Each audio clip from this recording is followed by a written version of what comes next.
David would play music so that an evil spirit would leave Saul. He would play music so that Saul would receive deliverance, even if it was for a moment. Imagine that. So now, if music can play a demon out, best believe it can play a demon in. Hello, beautiful people. It is Oboitshepo here. I pray that we are well. I pray that we are all blessed.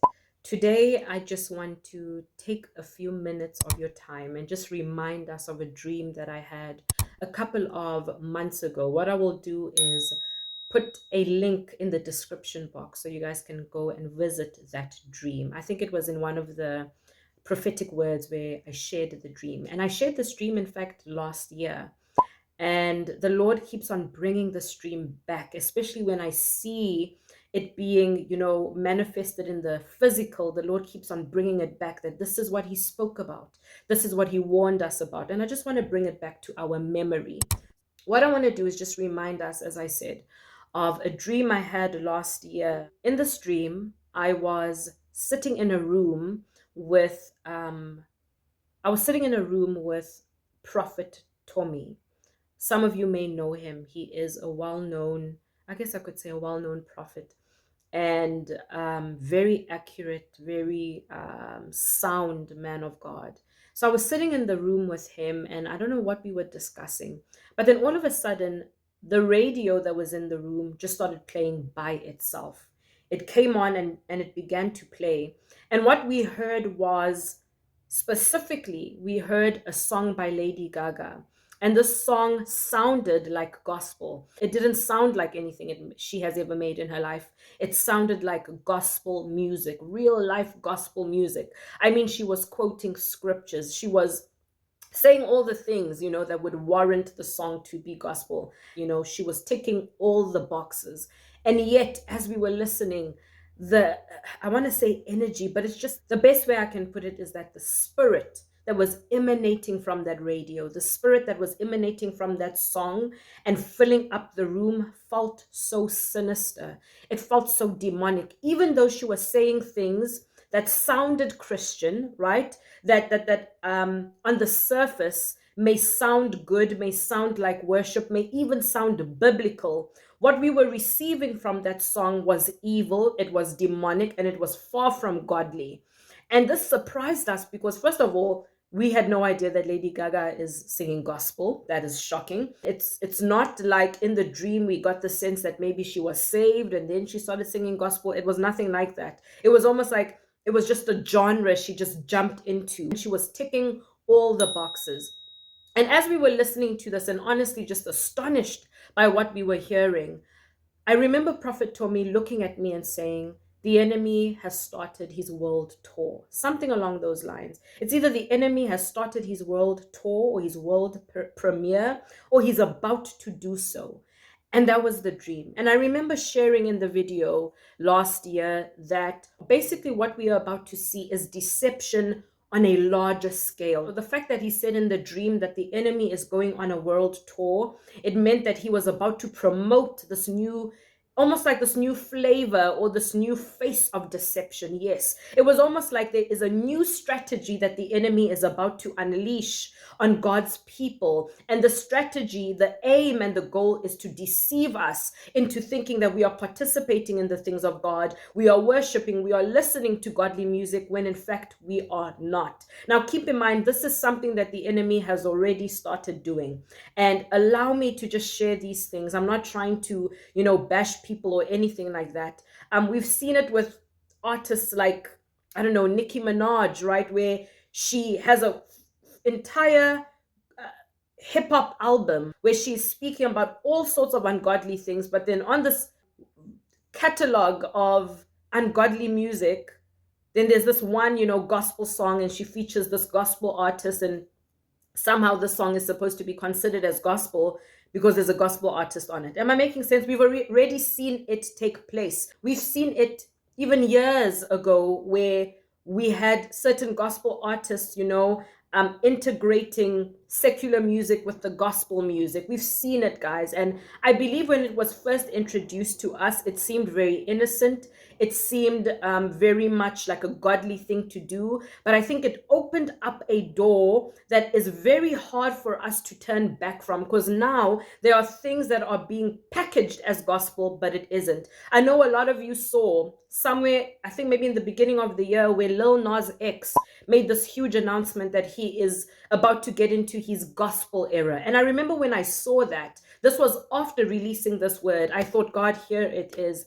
Here's the very thing that you were talking about. The Lord, in fact, in my spirit began to put the pieces together, that this is what we are seeing. And I want to go as far as saying, and many might be offended by this, but family, when we begin to see our Christian community allowing such integration, we need to be worried. We need to actually start questioning, where is the heart and what is the intention, of this integration? What do we think we are achieving when we are allowing such demonic entities and demonic influences within our spaces? There's one thing to want to minister to people and share salvation with them and basically evangelize to them. That's one thing, but it's another thing when you mix the holy with the unholy. Sometimes I wonder, these gospel artists who understand the power of music, who understand how spiritual music is, why do they not see why it is so vital for them to keep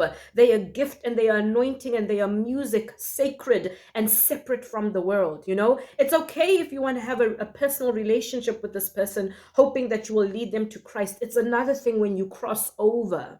It's another thing when they are featured on your albums and you are featured on theirs. It's another thing, most of all, when we are seeing pastors, prophets, also begin to engage in this behavior. There are certain prophets, right, that have started releasing music. And when you go on their pages, guys, they are in the studios with secular artists. And it's very clear that these secular artists are high as a kite. You can tell that the things that are taking place in the studio is not any different to what would take place in any other studio of any other secular artist. And yet these prophets, these ministers of God, these men of God are taking pictures with these people, releasing music. So recently a certain, and I just want you guys to understand my heart behind this. The enemy is incredibly serious about his deception and the assignment in this season to deceive us. I think that when we become too meek and we focus on likability and we focus on, sharing words and videos that are more palatable for people, we miss the mark. Because as I keep on stressing on this channel, the enemy is fighting for souls. So if we do not speak, and we speak bluntly and we speak honestly, obviously with grace and with the heart of God, if we do not do that, we will basically continue to trade these souls to the enemy, and we can't stand for that any longer. And that is why I feel like it is so vital for us to be having such conversations and speaking about the prophetic words that the Lord gives us, and then go on to uncover and show when these prophetic words manifest, right? So the Lord said in the dream that the enemy is about to go on a world tour, a world premiere. And it was very clear through the dream that I just shared with you guys that it has to do with music. There will be an era of artists, whether gospel artists, whether secular artists, they will be singing gospel music that sounds like gospel. It sounds like gospel. It sounds biblical. They are quoting verses. They are doing all these things that tick the boxes. However, the spirit behind it, the assignment behind it is in fact the opposite of what gospel music should do. What I want to do is just read out a few lyrics of a specific song that a specific prophet released. He just released a gospel album. And what you are seeing in this music video is exactly what you would see in a secular artist's music video. He's blinged out with his ring, his chain. In his lyrics, he's speaking about he's dripped in Gucci. In the music video, he's busy waving a Rastafarian flag.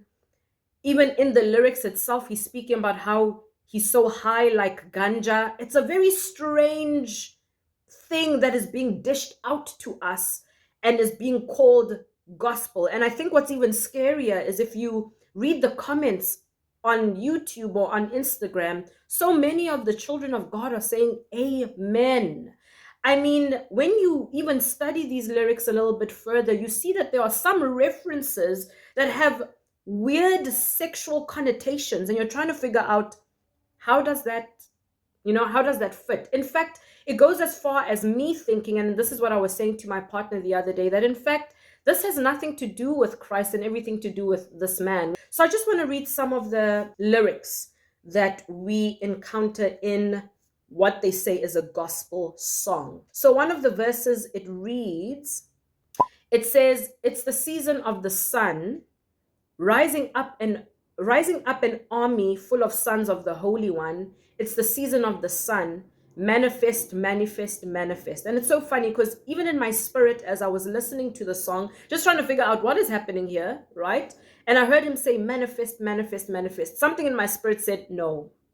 No, no, no, no, no, no, no, no, no, no, no, no. I'm starting not to like the word manifest, even though I know that it's a biblical word because in a sense, the Lord manifests his miracles, but the world has snatched up this word and it means something completely different now. And it just felt that way as I listened to this, that he's not speaking about the manifestation of God's work and God's power and God's promises. This is a different type of thing here. He says, we don't need no real guns.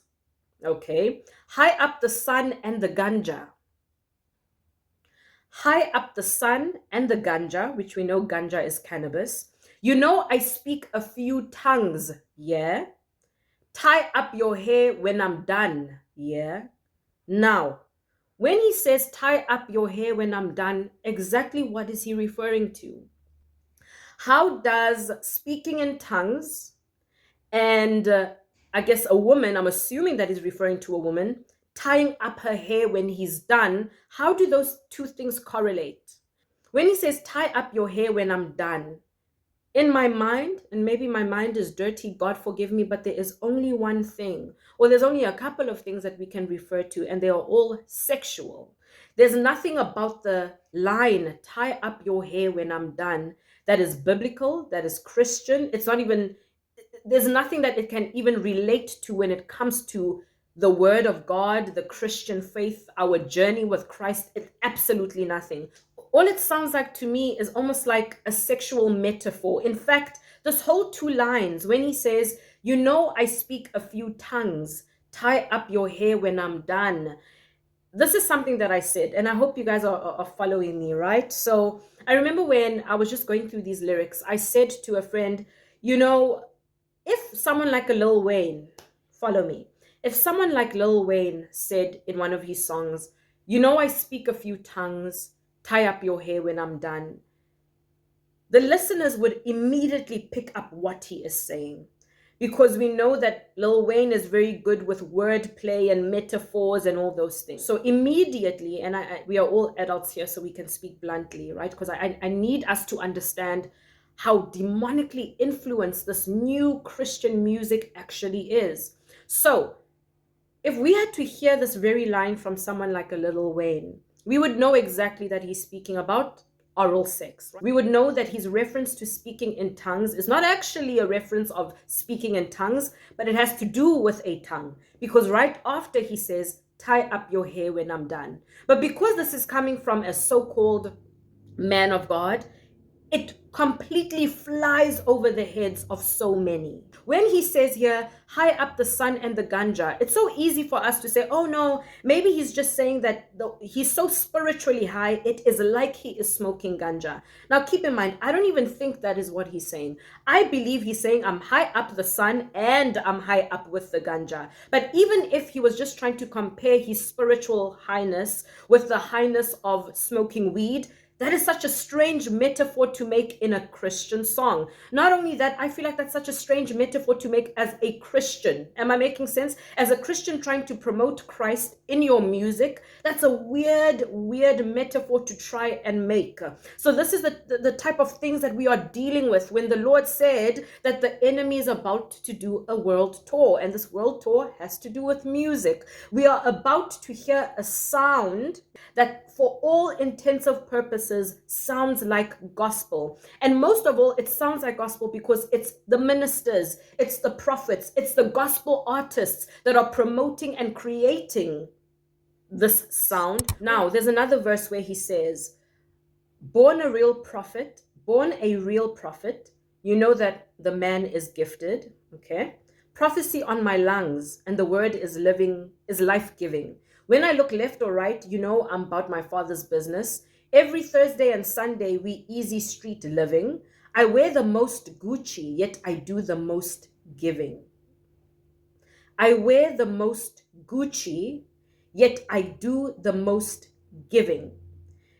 The editor of my clips tried to frame me as a wizard, but leave out the fact that I will always point them back to Jesus. It is so interesting, guys, because I remember reading this and thinking that very line about wearing the most Gucci yet doing the most giving is so contrary to the word. Because we know there's a story, and I will put it up here, but we know of a story where, and I'm just paraphrasing, right? People are busy giving. People with money are giving, and they are putting in large amounts. And then a woman who basically has nothing gives from her lack. She gives from the nothing that she has. And that is the woman that the Lord commends. That is the woman that the Lord emphasizes that we should look to and learn from. So this idea that I am so rich, I wear the most Gucci, but I do the most giving is actually not a stunt. In fact, it is looked down on.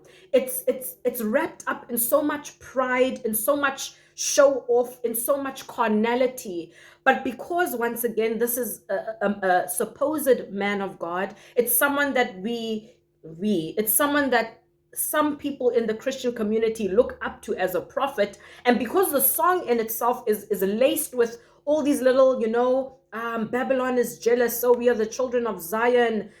Jesus Christ, we give them. Jesus Christ, we give them. It seems like it's Christian. It seems safe when it is not safe. It is not safe. Any of you who have done even a little bit of study concerning the Rastafarian faith, you know that it is also, unfortunately, demonically influenced. So anyone that tries to promote such type of living through their songs, promoting Christianity, but in the same time you are using this reggae beat and talking about how you are so high, it's like you are on ganja, I can't help but ask myself, what is the source that this music is coming from? What is the heart that this music is coming from? And what is the spirit that this music is coming from? Because it doesn't sound like it is coming from a godly source. It sounds like the opposite. Yes, it says, oh Lord, we give them while we give them. Jesus Christ now, what we give them. Love, we give them Jesus Christ. Although there's all those words there, it means absolutely nothing if we consider what is the spirit behind this music. I want to say this again. There is a new type of deception that the enemy is trying to bring over this world, a new type of deception that will sound like gospel. It will sound like the biblical scriptures that we base our lives on, and yet the influence behind it is completely demonic. It is only here to oppress you, to put you in bondage. I swear, guys, I remember watching the music video, reading the lyrics, and my heart broke because as someone who used to be addicted to smoking weed when I was in university and having to be delivered from that and remembering how broken I was when my life was there, I thought to myself, I hope to God that there isn't a baby Christian or someone who's still struggling with that, watching this music video, listening to this lyrics and thinking, oh, so it's okay that I'm engaging in this thing. It's okay that I'm addicted. It's okay that, I'm dabbling in this, but I'm also trying to be a Christian. I hope to God that there's whatever assignment the enemy has behind such music, that it fails in the mighty name of Jesus. Because all I felt as I watched and I read was that this is an oppressive spirit. This is such a deceptive spirit. It's a spirit that is trying to promote carnality while also masking it as Christianity. I mean, I remember watching the video and thinking, all I'm seeing here is the world. The spirit that I'm picking up here is such a worldly spirit.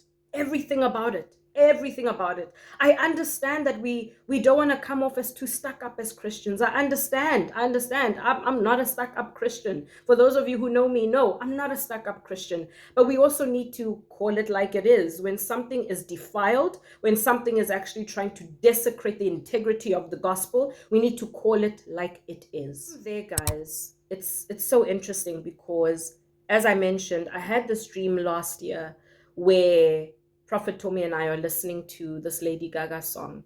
And then this year I had a dream, and I don't remember exactly when I had it, but I know it was very early this year. I had a dream that really, I think, scared me a little bit. And I was trying to figure out, why is the Lord showing me this dream? And as the months would go by, this dream would come back over and over again. And this week it was so strong in my spirit, especially after all these things that I was seeing. I realized that, okay, Lord, you want me to share this dream, so let me share it, right? So I had I think I could call it a vision as I was sleeping. And it was so quick, guys. I saw Lady Gaga once again, and that's how I connected it with the dream that I shared with Prophet Tommy. So now I am standing in front of Lady Gaga and she's performing, right? I can't necessarily hear the music she is singing, but it sounds like any other Lady Gaga song. And as she was performing, guys, she almost looked like a hologram, but she's performing, and as she performs, she's manifesting in real life, right? So it's just me and her in the outdoors. I'm watching her perform, and she begins to manifest, and she's turning into all these like weird shapes and sizes and all these things as she's singing. It's still her, but her body is contorting and just doing really weird demonic things. And so as I'm watching this, I get scared, but then the longer I watch, I realize that I am now singing the song that she's singing. I am also manifesting in the way that she's manifesting. It's almost like the whatever spirit was emanating or moving through her possessed me and began to work in me. And I remember thinking, I don't want to do this. What is happening? Why am I doing what Lady Gaga is doing when all I am doing is just witnessing her? All I'm doing is just listening to the music, right? And yet I'm manifesting as well. Whatever spirit is in her is all of a sudden in me, and I'm moving the way she's moving. I'm also turning into all those shapes and sizes. And guys, all of this is happening, and I'm thinking to myself, God, what is taking place? And then I just heard the Lord say, this will count on Judgment Day. That is what I heard the Lord say. This will count on Judgment Day. And I remember waking up feeling so scared. Like, God, what are you saying? God, I don't listen to Lady Gaga. Like, what are you saying? And then quickly, guys, it was just impressed in my spirit that the Lord was saying to me that he is not only going to judge Lady Gaga for what she is doing and the assignment that she is performing as she releases whatever demonic force as she sings, but even us as people, even though we do not know what she is doing and we do not know the demonic influence behind this music, just because we are participating, just because we are listening and we are closely following, we will also be judged.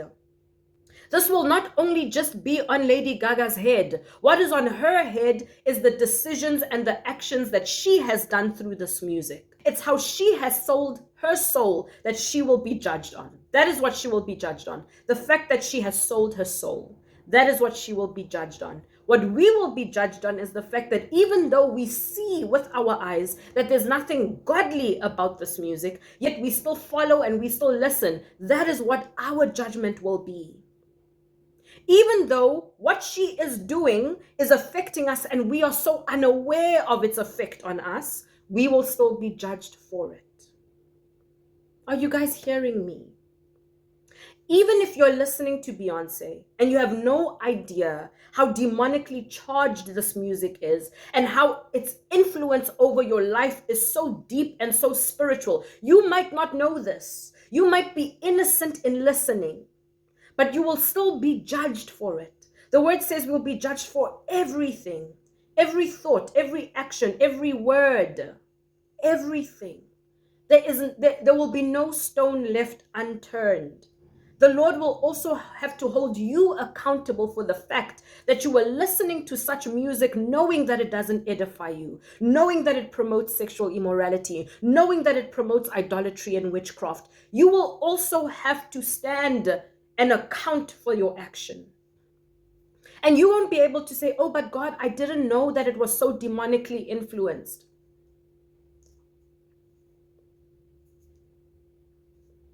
It did not edify.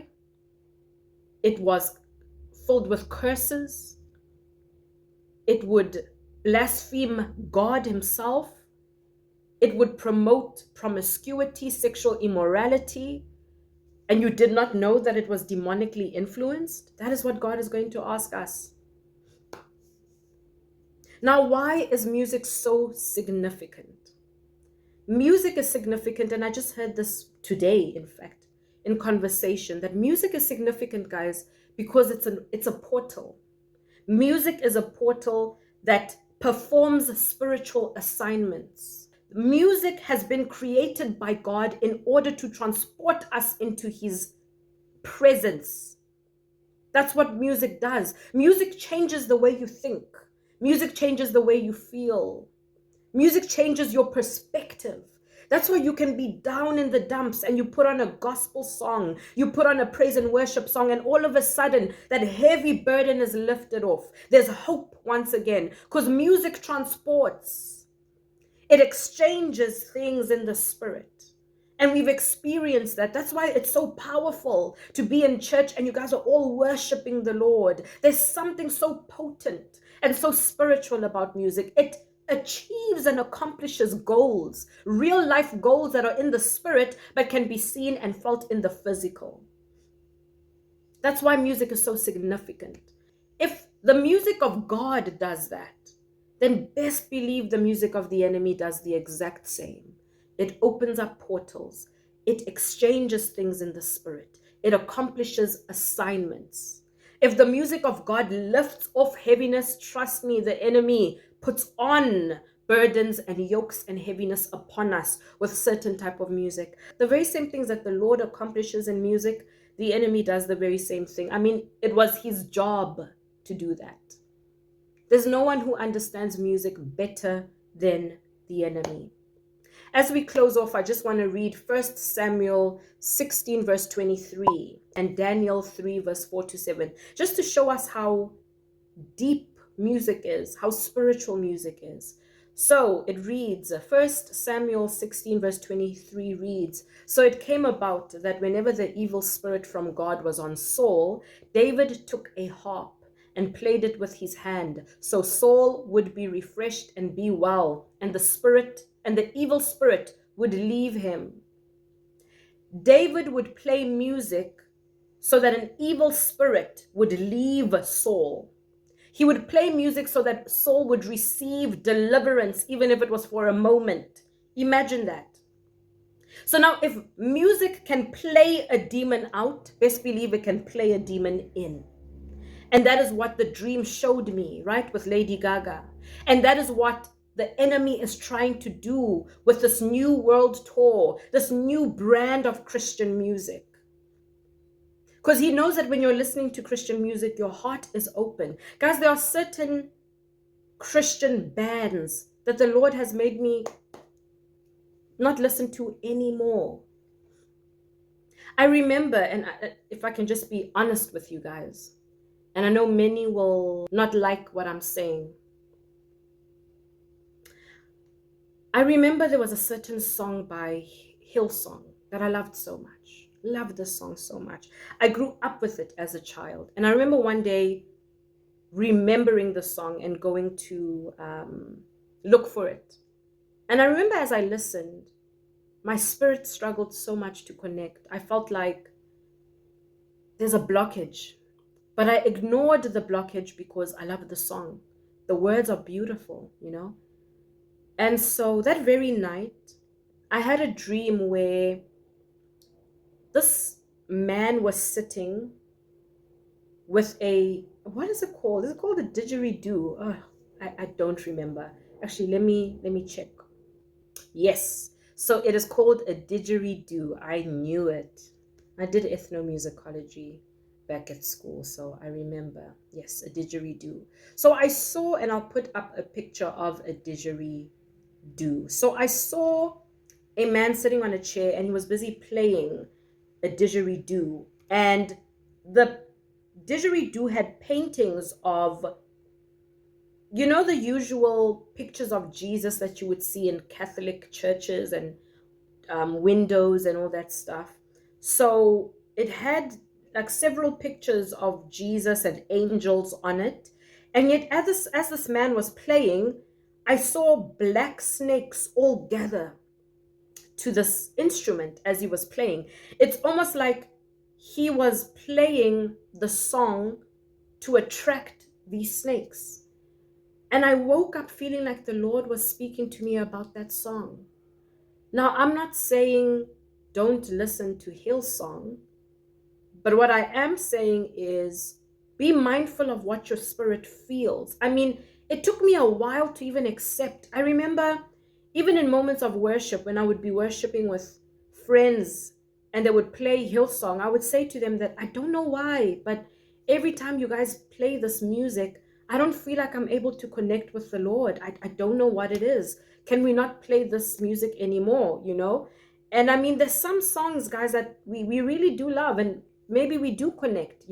But all I'm saying is be mindful of those songs that when they play, something in your spirit is just struggling to take that wall down. Don't force yourself to receive, because sometimes the Lord has actually fortified the wall of your heart so you don't receive whatever source, whatever is at the root of this music, whatever portal it is trying to open up. So yes, I want us to understand once again that just like David took a harp and he played and a demon left, people can take music, even gospel music, and play demons in, right? Because obviously it's not gospel. It's not the true, authentic gospel. It has been defiled and contaminated. Lastly, I just want to read Daniel 3, verse 4 to 7, and it reads, Then the herald loudly proclaimed, You are commanded, O peoples, nations, and speakers of every language, that at the moment you hear the sound of the horn, pipe, lyre, four-stringed harp, dulcimer, bagpipe, and all kinds of music, you are to fall down and worship the golden image that King Nebuchadnezzar has set up. Whoever does not fall down and worship shall immediately be thrown into the midst of a furnace of blazing fire. So when the people heard the sound of the horn, the pipe, the lyre, the trigon, the dulcimer, bagpipe, and all kinds of music, all the peoples, nations, and speakers of every language fell down and worshipped the golden image that Nebuchadnezzar the king had set up. This is what I just want to point to. This is just what I want to bring to our attention. Just like we use music to worship the Lord, the enemy uses music to worship himself. That is what I'm trying to bring to our attention. That music is very significant when it comes to worship. We use music to worship. If you are one of those people, guys, who is an avid listener to such music, secular music, where they are promoting drugs, sex, calling women by names, promoting carnality, promoting materialism, you know what I'm talking about. If you're an avid listener of this music, best believe it is influencing you.